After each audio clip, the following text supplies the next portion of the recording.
सुप्रभात, नमस्कार आप सभी का महर्षि दयानंद विश्वविद्यालय के मेडिटेशन और योग स्तर में स्वागत है।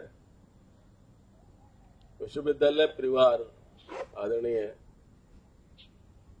Professor Rajbir Singh, vice chancellor Maharshi Dayanand विश्वविद्यालय का आभारी है, जिनके सौजन्य से निरंतर योग और मेडिटेशन का स्तर हम स्टूडेंट एक्टिविटी सेंटर में चला रहे हैं और इसमें जो खास योगदान है, इसकी जो कंटिन्यूटी में एक विशेष सहयोग आचार्य बलवीर जी ने जो दिया है, उसके लिए उनका कोटि कोटि धन्यवाद। जब विश्वविद्यालय में रहे तो एक आचार्य के रूप में संस्कृत विश्वविद्यालय में या किसी विभिन्न प्रशासनिक गतिविधियों में इनका एक निरंतर योगदान रहा और लगातार योग को और वेदों को ये न केवल भारतवर्ष में मगर यूरोप में और दूसरे अन्य देशों में भी निरंतर वेद और योग का प्रचार करते हैं, जिससे भारत की संस्कृति हमारे विश्व स्तर पर उसका प्रचार और प्रसार होता है। और यहां भी मैंने एक दिन उनसे निवेदन किया कि विश्वविद्यालय, क्योंकि एक महान संत सन्यासी स्वामी दयानंद जी के नाम पर है, तो हर विद्यार्थी को उनके द्वारा जो ज्ञान, जो रचित ग्रंथ है, उनके बारे में जरूर पता होना चाहिए।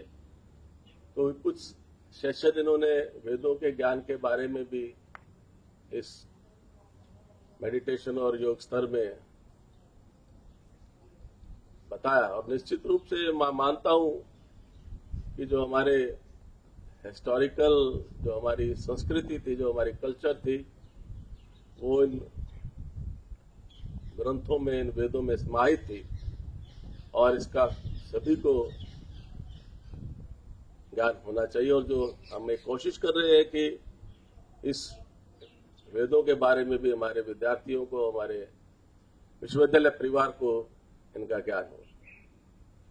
मैं स्वागत करता हूं आप सभी का। निरंतर हमारे सुरक्षा अधिकारी बलराज सिंह जी, महासिंह हुड्डा जी, हमारे डायरेक्टर हॉस्पिटलिटी रहे हैं, और इंजीनियरिंग ब्रांच से कुंडू जी आते हैं। और एक जिस तरह से कि माहौल बनता है यहाँ पर, उसके लिए इनका बहुत बहुत धन्यवाद। और बहुत बहुत धन्यवाद यूनिवर्सिटी कंप्यूटर सेंटर का, जिन्होंने एक इस योग अभ्यास का हम एक वीडियो बनाते हैं और जिसको MDU लाइव पे हम अपलोड करते हैं। और मैं उम्मीद करता हूं कि आपको जब भी समय मिलता होगा इस पर MDU लाइव पे, चाहे वो मेडिटेशन के साधन है, चाहे सूक्ष्म योग है, चाहे वो कुछ ऐसे एडवांस योग है, अगर आप निरंतर अभ्यास करते हैं तो कुछ ऐसे आचार्य बलवीर जी ने ऐसे योग भी बताए जो कि बहुत एडवांस है। मैं स्वयं की अपनी जो कहानी आपको बताता हूं कि निजी जीवन में मैं कोई बहुत योग से नहीं जुड़ा रहा, मगर इस लॉकडाउन के दौरान जो मुझे प्रेरणा मिली आचार्य बलबीर जी से या दूसरे जितने भी ट्रेनर यहाँ पर आए, तो मैंने यहाँ पर अपने आप को इस योग की स्तर में निरंतर रूप से अपने आप को जोड़े रखा। और आज ये मैं अनुभव करता हूं कि जो एक ऊर्जा, एक आप कह सकते हैं कि positivity in your life that definitely remains in your body, in your mind, and we think that all of us at least should continue yoga exercises और मेडिटेशन। तो बहुत ही थोड़े से समय में ही मेडिटेशन से आप अपने आप को बहुत ही चुस्त और दुरुस्त बना लेते हैं। और हमारे जो चीफ सिक्योरिटी ऑफिसर है बलराज जी को तो हम फिट बना देंगे। और आप सबका यहाँ पर बहुत बहुत स्वागत, बहुत बहुत आभार, धन्यवाद। आपका as a dean student welfare यहाँ पर सहयोग नहीं होता और जिस तरह से निरंतरता से आप पहले ही आकर के सारा अरेंजमेंट करवा देते हैं, इतना बढ़िया अरेंजमेंट तो हम यहाँ हमारी क्या औकात थी कि हम यहाँ कर पाते। और राजवीर सिंह जी का भी बहुत बहुत धन्यवाद हमारे वाइस चांसलर साहब का, जिन्होंने ये प्रेरणा दी कि भाई लॉकडाउन में इसका फायदा उठाया जाए और इसको लाइव MDU चैनल पर डाला जाए ताकि सभी अपने घरों में बैठ करके देखें। और जो डिप्रेशन निराशा बैठे हैं तो थोड़ा योग करेंगे तो उससे थोड़ा डिप्रेशन भी निराशा भी दूर हो जाएगी। देखिए ये तो रिसर्च हो चुकी है, वर्ल्ड की बड़े बड़े रिसर्चर ने रिसर्च कर ली है कि योग से उत्तम कोई साधन नहीं है शरीर को स्वस्थ रखने का। और चलो जिम वगैरह में थोड़ी मांसपेशियां ये बॉडी हेल्दी हो जाती है, माइंड को स्वस्थ रखने का तो योग से, ध्यान से और प्राणायाम से उत्तम कोई साधन है ही नहीं। ये तो कई बार मैंने सारी रिसर्च आपको बताई थी, एलिजाबेथ ब्लैकबर्न ने की और बहुत से लोगों ने रिसर्च करी, हार्वर्ड यूनिवर्सिटी से रिसर्च हुई। कम से कम भी 100 रिसर्च पेपर आ चुके हैं जो मेडिटेशन और प्राणायाम पर हैं, जो बहुत ही उपयोगी हैं हमारे लिए। न ब्लड प्रेशर होगा जो योगा करता है, न उसको डिप्रेशन की बीमारी आएगी, माइंड कूल रहेगा, माइंड एनर्जेटिक रहेगा, तो आपकी बहुत सी शारीरिक प्रॉब्लम्स भी दूर हो जाएंगी। ये बिल्कुल रिसर्च आ चुकी है। तो मैं अभी राजकुमार जी का और professor Rajveer Singh ji vice chancellor का बहुत बहुत धन्यवाद करता हूँ। देखिए जंगल में मोर नाचता रहा किसने देखा? एक कहावत है हमारे यहाँ हरियाणा में कि जंगल में मोर नाचा तो किसने देखा। मैं अपने घर में 2 घंटे रोज करता था, मुझे कौन जाना था। आपने यहाँ बैठा दिया तो मुझे भी लोग जानते थे कि यूनिवर्सिटी में रिटायरमेंट के बाद भी कुछ काम कर रहे हैं। ये अमेरिका वाले लोग जानते थे जहां मैं सिखाता था जा करके। यूनिवर्सिटी में तो मैंने कभी नहीं सिखाई। चलो जी पुनः पुनः बलराज जी का, महासिंह जी का, कुंडू साहब का और अपने पंडित जी जो यहाँ सबकी सेवा करते हैं, योग के बाद में सबको बढ़िया कॉफी पिलाते हैं, बढ़िया चाय पिलाते हैं, उनका सबका धन्यवाद। अब हम शुरू करेंगे, सबसे पहले ध्यान से शुरू करेंगे, मेडिटेशन से। आप शांत भाव से बैठ जाइए। देखिए ध्यान का और प्राणायाम का बहुत गहरा संबंध है। मैंने कई बार आपको बताया है कि प्राणों पर कंट्रोल कर लोगे तो ध्यान अपने आप लग जाएगा। और सारी परंपरा हमारी वेदों से शुरू हुई है योग की। शिव जी, महर्षि मनु जो आदि हमारे संविधान निर्माता थे, उसके बाद में राम हुए जो प्रसिद्ध, जिनको हम भगवान के दर्जे पर हमने बैठाया, कृष्ण हुए जिनको भी हमने भगवान मान लिया। मतलब ये सारे महापुरुष हमारे योग करते थे। और राजा जनक का नाम आपने सुना ही है कि वो योग करते थे। और बहुत सी परंपरा पढ़ोगे तो सभी हमारे यहाँ पर योगी थे। एक छोटी सी कहानी मैं छोटी सी सुना देता हूँ आपको। महर्षि याज्ञवल्क्य हुए एक, जिन्होंने यजुर्वेद का भाष्य लिखा, पहला भाष्य, और उस भाष्य का नाम है, यजुर्वेद का जो पहला ग्रंथ लिखा गया भाष्य वो है ब्राह्मण ग्रंथ। तो महर्षि याज्ञवल्क्य ने शतपथ ब्राह्मण लिखा। शतपथ ब्राह्मण का ही भाग है बृहदारण्यकोपनिषद। उस बृहदारण्यकोपनिषद और शतपथ ब्राह्मण में कथा आती है छोटी सी कि महर्षि याज्ञवल्क्य के 2 पत्नियां थी। देखिए योग जो है ना, ये गृहस्थों की चीज थी। हमारे यहाँ सभी हमारे पूर्वज गृहस्थी थे, बड़े योगी थे। योगी नहीं थी हमारे जितनी भी हमारे पूर्वज माताएं का हो, दादी माताएं का हो, वो सब उनकी पत्नी और वो सब हमारे पूर्वज योगी थे। तो उन्होंने कहा याज्ञवल्क्य ने भी, देखो अब मैं बड़ा हो गया हूँ, बच्चों ने काम संभाल लिया है और मैं अब चाहता हूँ पूरी तरह से आश्रम में रह करके साधना करूंगा। तो मैं ये चाहता हूँ कि मेरे बाद में कोई विवाद तुम्हारे में ना हो जाए, तो संपत्ति का बंटवारा कर लो। तो उनकी 2 पत्नियां थी, एक मैत्रेयी थी, एक कात्यायनी थी। तो मैत्रेयी कात्यायनी तो कहा ठीक है। बंटवारा कर दो, कोई झगड़ा ना होगा, हम आराम से रहेंगे, प्यार से रहेंगे। मैत्री आध्यात्मिक महिला थी, उसने एक क्वेश्चन कर दिया उनसे कि यदि मुझे सारी धरती का धन मिल जाए तो क्या मुझे मोक्ष मिल जाएगा? तो याज्ञवल्क्य कहते नहीं, मोक्ष नहीं मिलेगा। कहते धन से तो जैसे धनवान लोग जीवन जीते हैं, आराम से तेरा जीवन बीत जाएगा, सुख सुविधा से कोई अभाव नहीं होगा तुझे। अमृतत्व से तू नाशास्ति वित्तेन, धन से मोक्ष नहीं खरीदा जा सकता। वाक्य बोला था उन्होंने मैत्रेयी ने, यन्नु खलु इमा सर्वा पृथ्वी वित्तेन पूर्णा स्यात्। संस्कृत बिल्कुल वही है जो हमारी हरियाणवी भाषा है। यदि ये सारी पृथ्वी वित्त से परिपूर्ण हो, किम अहम श्याम, क्या मैं हो जाऊंगी, तेन अमृता, उससे अमर मोक्ष मिल जाएगा धन से। तो याज्ञवल्क्य कहता नेति नेति, नहीं नहीं, ये नहीं वहीं से आया, नेति नेति। यथैव उपकरण वताम जीवितम, उपकरण कहते हैं साधनों को, जैसे साधन संपन्न लोग जीवन जीते हैं, तथैव ते जीवितम स्यात्, वैसा ही तेरा जीवन हो जाएगा।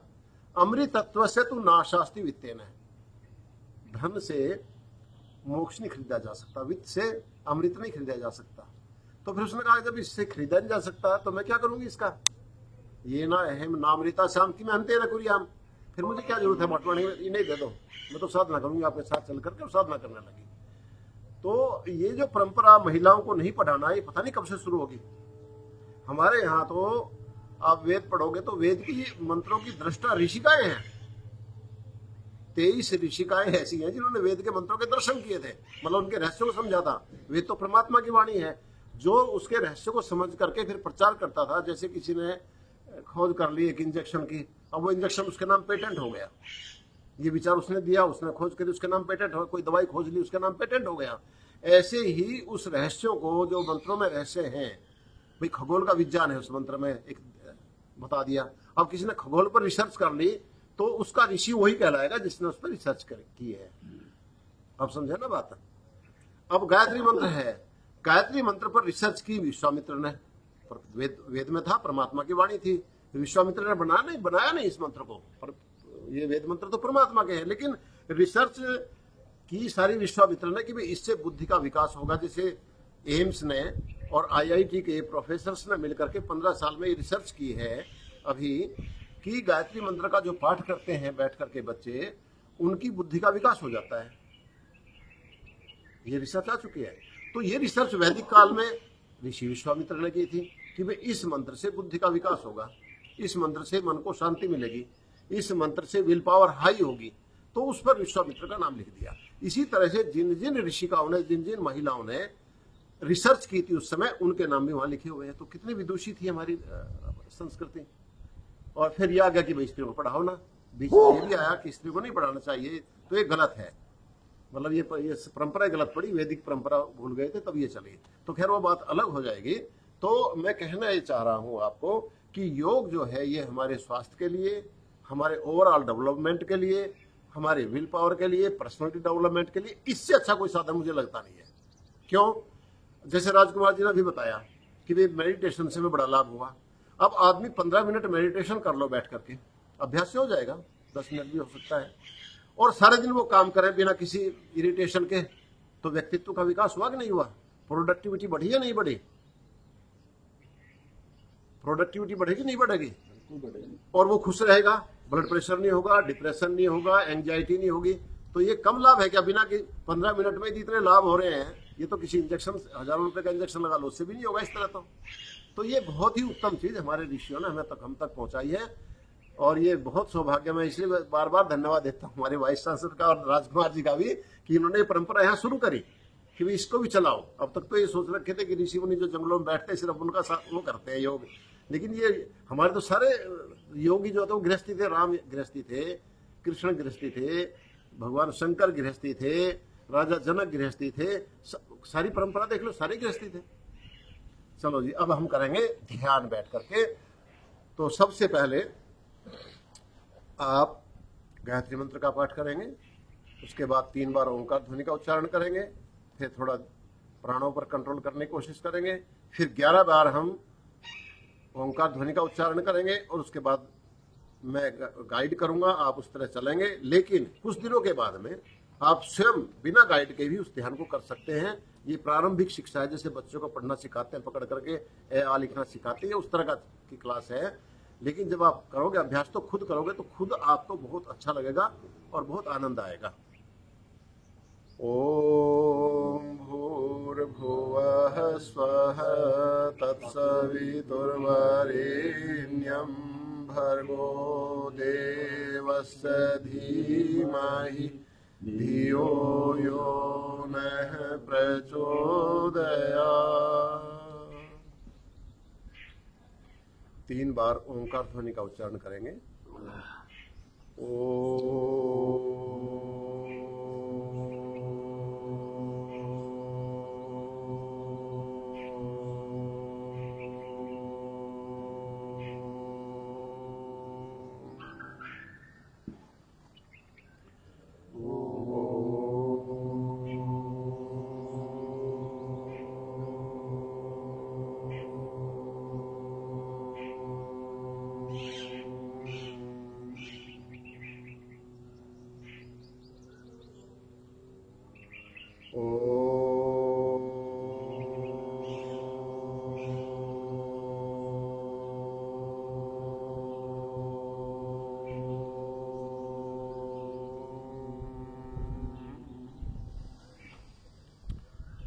Be comfortable.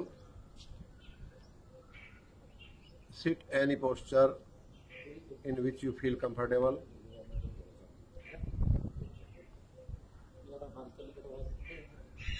Take a deep breath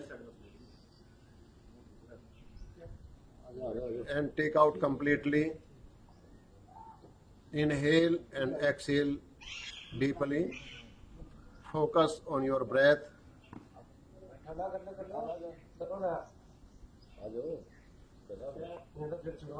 वो तो फिर यार उड़ा साहब फिर एक्शन साहब ना होंगे, फिर क्या फायदा? आप बताइए कहाँ थी मत।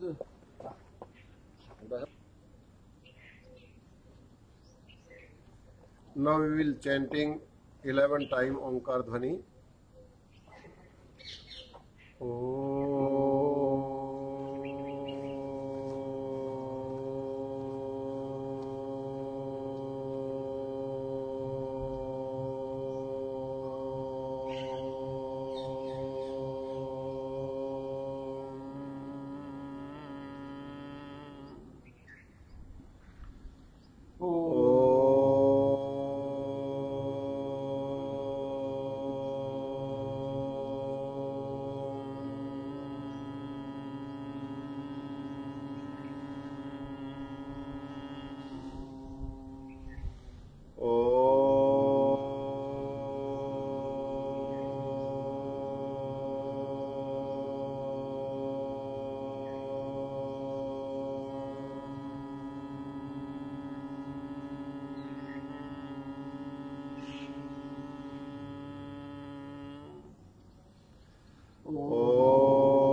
Now be comfortable and feel the vibration of Om chanting on your body and mind. Very powerful vibrations affecting our body and mind positively. Now you are feeling very positive things in your mind, very relaxing your body and your mind.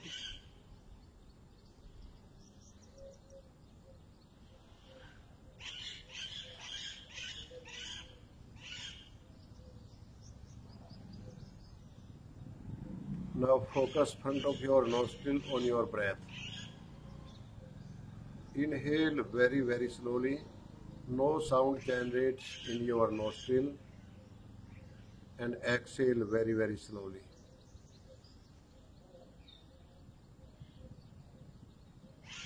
Focus only on your breath. Feel the sensation of your breath in between your nostril. Fill up completely your lungs when you inhale, and when you exhale, empty your lungs completely. Feel the sensation between your nostril and focus only your breath.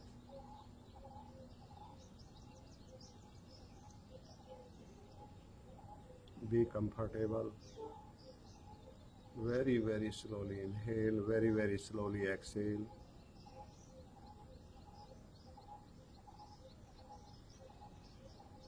Be with your breath. Catch your breath by your mental power. Go inside with your breath. Come outside with your breath. Breath should be very slow.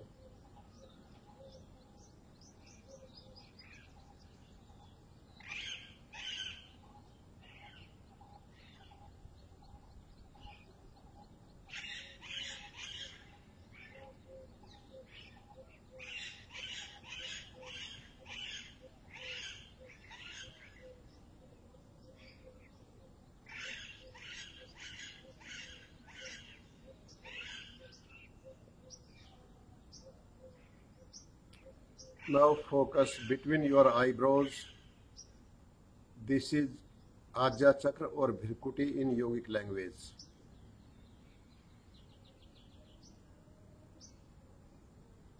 Focus only on Ajja Chakra.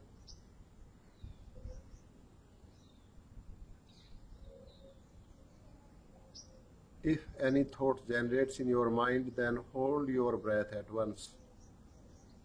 When you hold your breath, then your thought instantly disappears. Don't worry about your breath. Breath will start automatically after some time.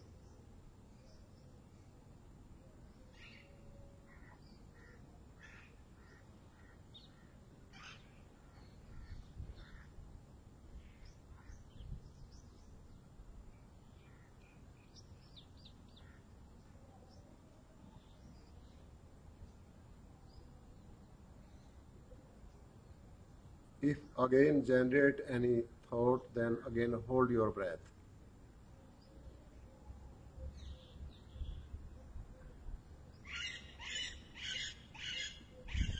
When you are focused, then hold your breath. Instantly, you are focused.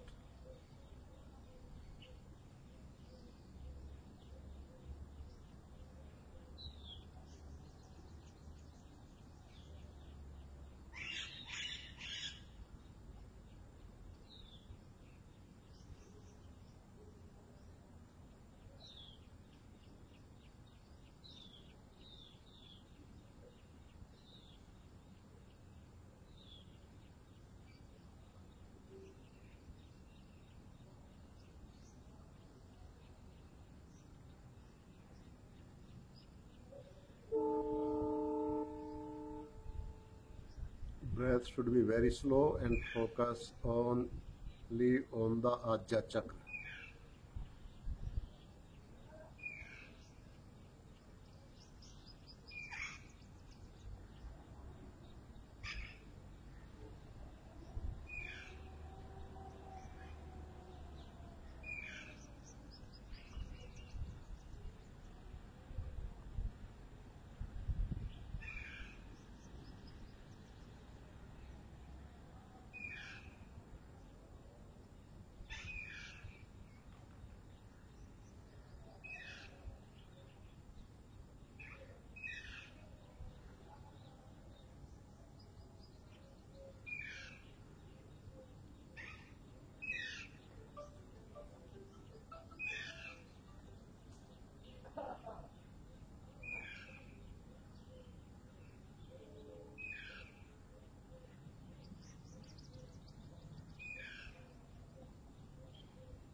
Again, hold your breath and focus only Ajna Chakra.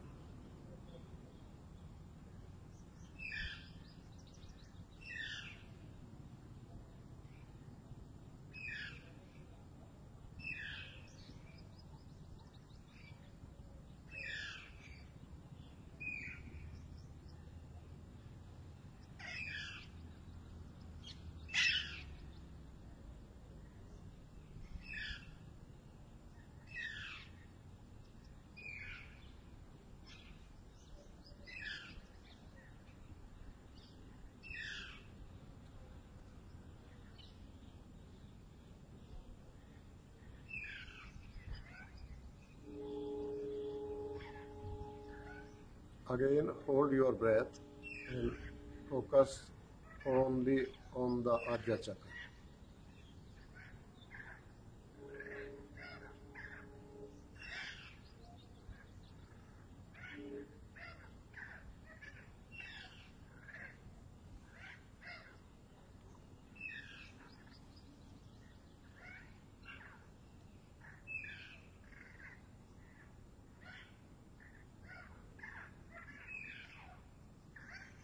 Again, focus front of your nostril on the breath.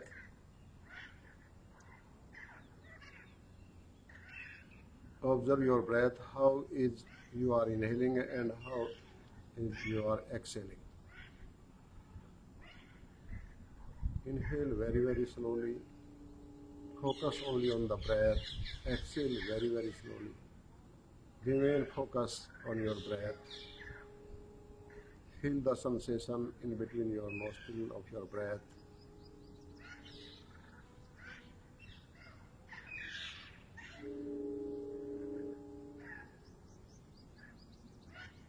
Now hold your breath and focus only on the Ajna Chakra.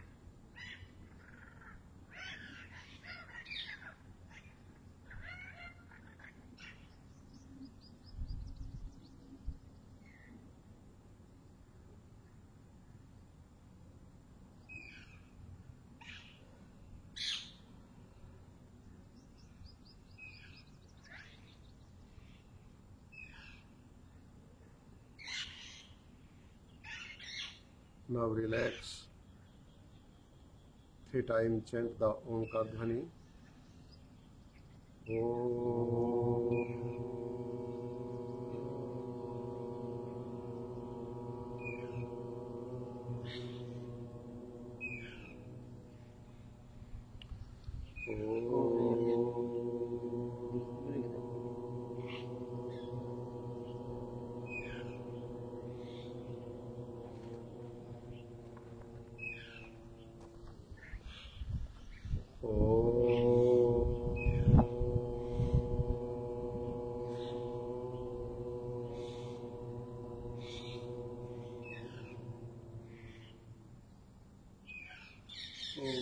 Now rub the palm. Remain, close your eyes. Slowly, slowly rub your eyes. Cover your eyes with your palm. Make a completely dark front of your eyes, and in the darkness of your palm, open your eyes slowly, slowly.